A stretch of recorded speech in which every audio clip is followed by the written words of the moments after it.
You are watching Trinity Episcopal School Production Network. TESPN.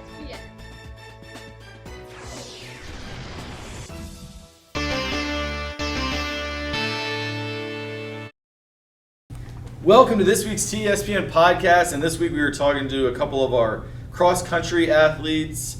On the girls' side, senior Eila Crumlish, and from the boys' team, junior Matthew Waidelich. I'm joined again by Hagan Andrew, who's been with me on most of our podcasts thus far in the fall.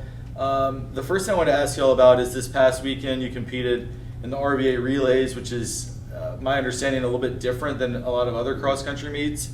So I was wondering if you could tell our viewers what the format of that meet was like, and maybe what made it a little bit different and special. I heard it was kind of under the lights, and there was a lot of enthusiasm and energy. What was that like? Yeah, so our normal races are 5Ks, and they're often pretty early in the morning. But this one was a relay, and each person ran 2.5K, so it was a much shorter distance, but it also had a lot more of that team aspect since we were in teams of 5 for the relay. And it was also a much bigger meet than we normally have. There were schools from all over the Mid-Atlantic, like I know the Carolinas, New Jersey, and all those. So it was much more competitive, and it was under the lights, which was really fun. People went all out with like face paint and everything, so it was just a much more exciting environment. Yeah, it was, my team raced at 8 o'clock, so it was pitch black dark, and they had spotlights all over the course and glow sticks everywhere, which was super fun. And then they had music blaring the whole time, which really hypes up the crowd. So, yeah, it was a fun and different meet. Yeah, it sounds like a blast. Yeah, that is another thing. There was a lot bigger of a crowd. That was really fun. So both of y'all as upperclassmen, how have y'all been able to lead your underclassmen teammates or people who are new to Trinity? Yeah, we have a lot of new athletes this year. I think a lot of it is just cheering for them. It helps a lot when you're on the course and you see other people rooting for you. And also we've been doing a lot more team bonding stuff this year to make sure that we get to know the younger athletes. I think for me particularly, I like to always cheer on other people during workouts because I know how hard it can be and how much you have to push yourself. And like a high five or a "you're doing great," I think really goes a long way in helping people stay connected to the team. So both of you have experienced success in sort of different ways. So I wanted to ask each of you, I guess, an individual question. Matthew, you, from what I've been told by Coach Jones and some of the other cross-country runners, I mean, your rise within the sport since your freshman year has been really impressive. That you're a contender for league and state honors and potentially a college prospect. So I wanted to ask you how you've improved so much. Like, of course, obviously hard work, but specifically, how have you gotten from being like a pretty talented freshman with potential to now finding yourself among the top runners in the area? So last cross-country season, I had a stress fracture in my shin, which took me out for 6 weeks. And ever since I came back, I've been really committed to the process and running and found my love for the sport. So it's been a lot of miles by myself and runs, early morning runs over the summer or late night last spring. And I think it's all about the consistency. If you just keep working at it, improvement will come. So. And a quick follow-up, but you mentioned love for the sport. Mm-hmm. Most people find running long distances at high speeds not something they love. So what is it about running cross country and just running in general that you do love? What are you gaining from it? I think the runs are like my time, and it's like a time for me to just not rest, but like mentally shut off and be by myself. And then like our meets, I find joy in going fast and seeing how far I can push my body and my mind to the limits. That's cool. And then Eila, for you come at it more from a track background, and your strongest events are maybe like 400 or maybe 800. So obviously much shorter distances than a 5K. So how does that shorter range speed on the track, and of course also you play soccer and you're probably the fastest or one of the least couple fastest out there on the soccer field. your sprints are really amazing in 25 to, let's say, 50-yard bursts.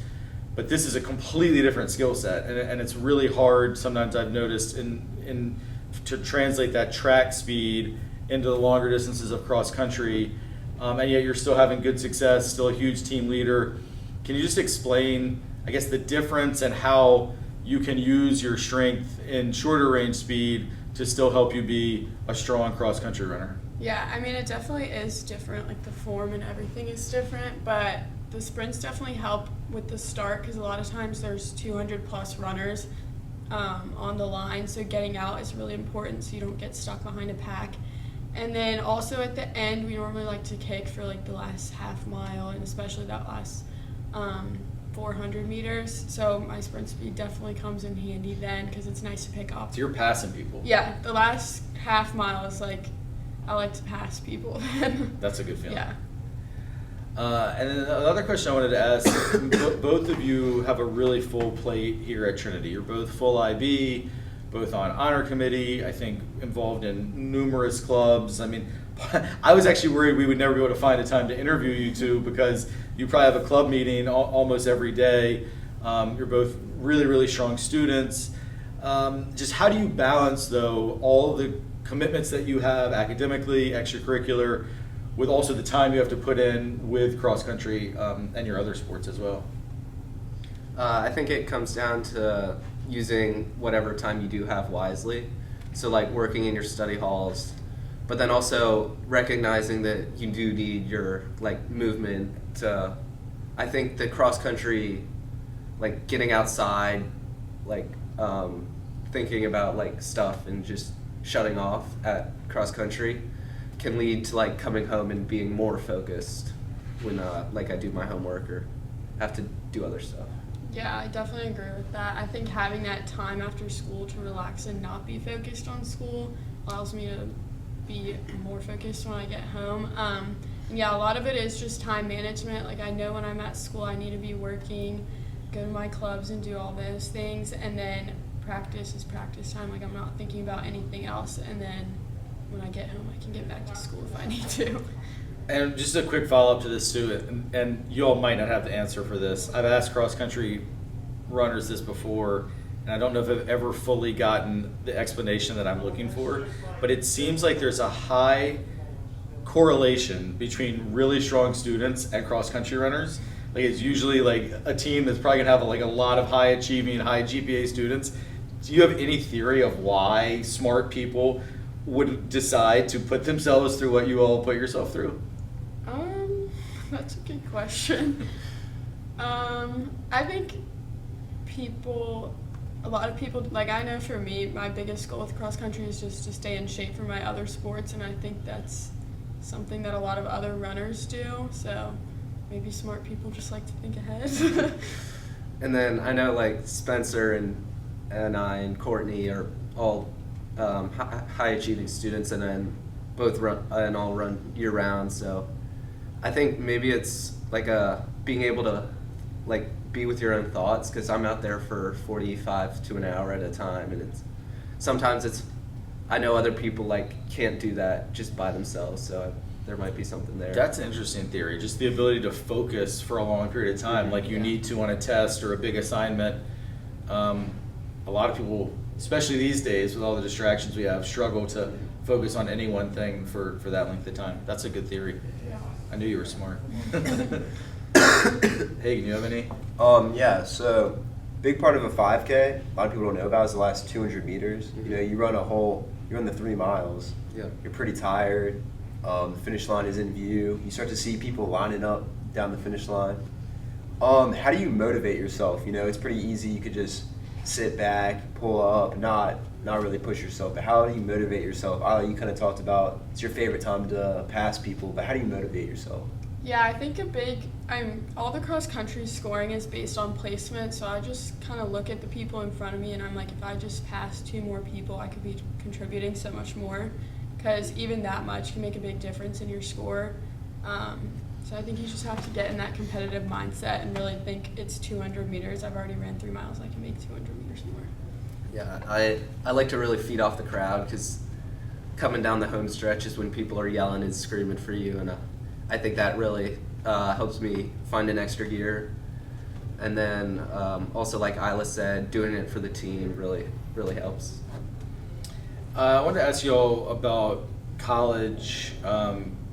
Matthew, are you hoping to run in college? And maybe if so, what are some schools you might be interested in? You're of course only a junior. Mm-hmm. And then Eila, I'm guessing cross country probably isn't what you're going to do in college, but now that we're into kind of late September, where are you in that college process? But yeah, Matthew, we'll start with you. So yeah, I'm hoping to run in college. It's that's something I've talked to my coaches about, and I will need to keep working. And I haven't really started looking at formulating a list. I'll probably go visit some schools over the course of the year, and maybe get back to you next time we do this podcast. Yeah, but you are a UVA fan, right? Yes. So Go Hoos. That's good. Go Hoos. Yeah, I'm definitely starting to apply for colleges. Looking mostly bigger, so cross country's probably not in the cards, but maybe a club running team or intramural or something. Could be really exciting just because I do like running, so I think sticking with it would be nice. Hagen, you got anything else? I do not. All right, just one more quick thing, or a semi-quick question, and then we'll do a very quick lightning round at the very end. But before the camera started rolling, I did talk to you all a bit. We had a conversation about chemistry within the cross-country team, because ultimately, when it's a meet and you're running that 5K, and especially that last 200-meter kick, I mean, you are kind of out there alone. And yet, you all as team leaders, and you train frequently, I think the boys and girls are sometimes together, maybe sometimes separately, but it is, I guess, a co-ed sport that is a team sport, but it's also an individual sport. So how do you all as leaders try and create a team chemistry and culture when at the end of the day, it's on each individual to be able to push themselves to their limit? What are some of the things that you do to create that bond with the team? Well, I think when we're on the course, there are definitely ways to work together. Like I know I normally run with Chloe, at least for the first mile, and it's really nice to just have a teammate next to you, especially because sometimes you can end up in the woods alone for 20 minutes and it's not motivating at all. So running with a teammate, or if you catch up to a teammate, try to get them to run with you so they don't fall behind. And when you're not running, making sure you're cheering for everyone on the course, because that's really motivating. And then outside of races, we try to do a lot of things as a whole team since we are separated sometimes. I think our favorite tradition is probably secret psychers. So everyone on the team has a person that they're supposed to give like Gatorade, candy, and a motivational note to before every race, just to kind of hype everyone up. And it's a really fun tradition. Yeah, I think ways to like help the team, or after I finish my meet, I'm always on the course somewhere, perhaps ping-ponging between different spots, like cheering on the team, yelling for them to like keep working. Cheer the people that aren't quite as fast as you when you're already done. Or like cheering on the girls after I finish. Right. So I think that's really important. That's great. All right, just a super quick lightning round. We'll just do 4 or 5 quick questions. Just first thing that pops in your mind. Who's your funniest teammate? Lila Clarkson. I think it's Wyatt Flaherty. Do you have a pre-meet snack that you do? I like the Nature Valley granola bars. I'll usually have a banana. Are there any superstitions that you have before you run? Yes, I have to wear the same socks for every race. I do also have. I watched them. I do also have my race socks, which I think help give it like a different edge. What's your favorite class you've taken at Trinity? Probably Decker's English class. I think AP Stats last year with Miss Waters. Okay, complete this sentence. In 10 years, I see myself. Hopefully with a nice job and a family. Still running, maybe? Cool. Well, thank you all so much for joining us. 2 of our really impressive student athletes here. And yeah, just good luck out there. I mean, you all participate in what many people would probably say is the most challenging sport physically and mentally that we offer here.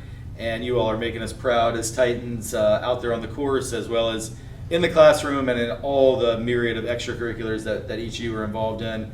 Thanks as always to my partner here, Hagen. Thanks everybody who watched. It was a lot of fun talking to Eila and Matthew, and we'll see you next time.